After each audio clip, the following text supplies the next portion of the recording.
कोई मेरे से सवाल करे कि आप प्रधानमंत्री होते तो क्या करते, मुझे प्रधानमंत्री बनना नहीं है, चुनाव लड़ना नहीं है, पर एक आम आदमी की हैसियत से कोई मुझसे पूछे कि आप प्रधानमंत्री होते तो क्या करते, मैं प्रधानमंत्री होता तो केवल 3 काम करता, सिर्फ 3 काम। पहला काम, मैं भारत देश की शिक्षा को एक कर देता। चाहे उत्तर प्रदेश में पढ़ो, चाहे यूपी में पढ़ो, चाहे बिहार में पढ़ो, चाहे गुजरात में पढ़ो, चाहे राजस्थान में, चाहे पंजाब में, एक देश एक शिक्षा।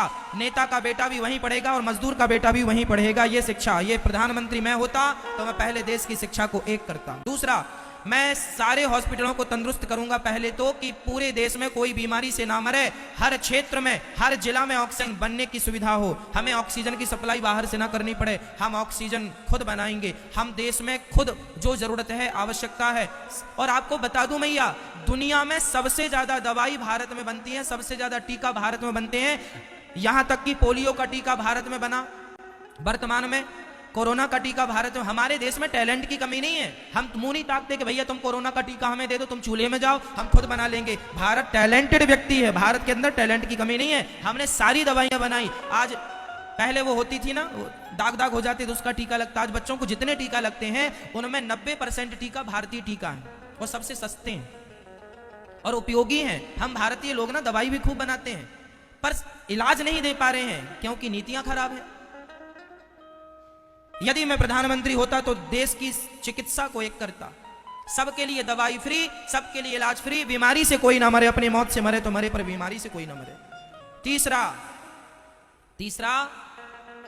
तीसरा यदि प्रधानमंत्री हम होते, आम पब्लिक से पूछा जाए कोई कि आप होते प्रधानमंत्री तो क्या करते, मेरा तीसरा काम नदियों को नदियों से जोड़ना।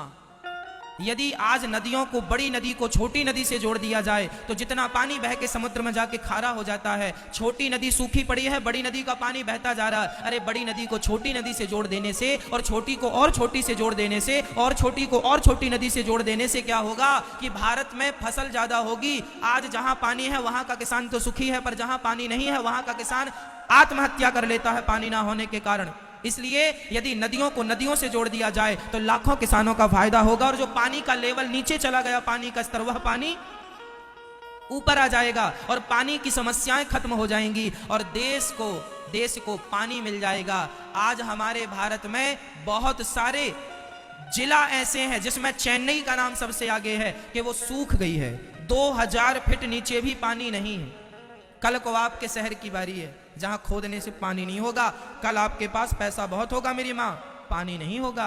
आज 20 रुपए लीटर पानी बिकता है और अच्छा पानी 50 रुपए लीटर बिकता है। वो दिन दूर नहीं जब 1000 रुपए लीटर पानी बिकेगा। यदि आज नहीं जागे नदियों को नदियों से नहीं जोड़ा, पानी नहीं बचाया, तालाबों का संरक्षण नहीं किया, तो वो दिन दूर नहीं जब 1000 रुपए लीटर तुम पानी पियोगे और तुम्हारी औलाद तुम्हें गाली देगी कि हमारे देश के हमारे माँ बाप ने क्या किया, पानी तक नहीं बचाया।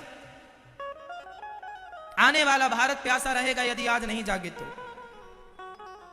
इस जल संरक्षण के साथ साथ वृक्षों का संरक्षण, जंगलों का संरक्षण जरूरी है ताकि हमें, आप बताइए, आपको बहुत पैसा चाहिए या शुद्ध हवा चाहिए? बोलो।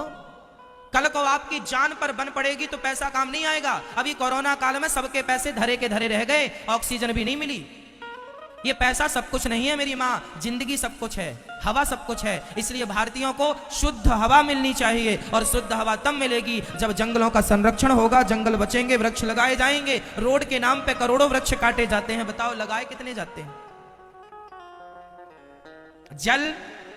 जल में वृक्ष भी आ गए, प्रकृति, चिकित्सा और शिक्षा। पहले हमें इनमें काम करना चाहिए, जरूरत है इन चीजों की। बताओ आज देश को इन 3 मुद्दों की जरूरत है कि नहीं? 3 कामों की जरूरत है कि नहीं? पर कोई भी सरकार अपनी सरकार बनाने के लिए इन 3 में से एक भी चीज ऐड नहीं करती। चाहिए ना कि ये चीजें हों, तब देश समृद्धवान बनेगा। आज इन्हीं चीजों पर तो अमेरिका ने काम किया है, तो आज वो संयुक्त राष्ट्र बन के बैठा है। आज इन्हीं चीजों में तो जापान ने काम किया है, तो वह सबसे पावरफुल बन के बैठा है। चाइना हमसे आबादी में बड़ा है लेकिन फिर भी वो इस काम पे लगा हुआ है, इसलिए आज बहुत पावरफुल, ताकतवर बन के बैठा है। और हम दिनों दिन कमजोर होते जा रहे हैं। किस बात पर? इसी बात पर कि हम लोग ध्यान नहीं दे रहे हैं अपनी शिक्षा पर, अपनी चिकित्सा पर, अपने देश पर। आज भारत में परिवारवाद है, परिवार, ये मेरा बेटा है तो यही नेता बनेगा यही देश चलाएगा, योग्य है तुम चूल्हे में जाओ, तुम योग्य हो तो हो, पर ये बेटा है हमारा इसलिए चलाएगा। भले भले वो बिल्कुल अनपढ़ है, भले उसको काखा गाखा का ज्ञान नहीं है, पर नेता है इसलिए। क्या करोगे अब? चलो हम तो आपको भागवत सुनाए।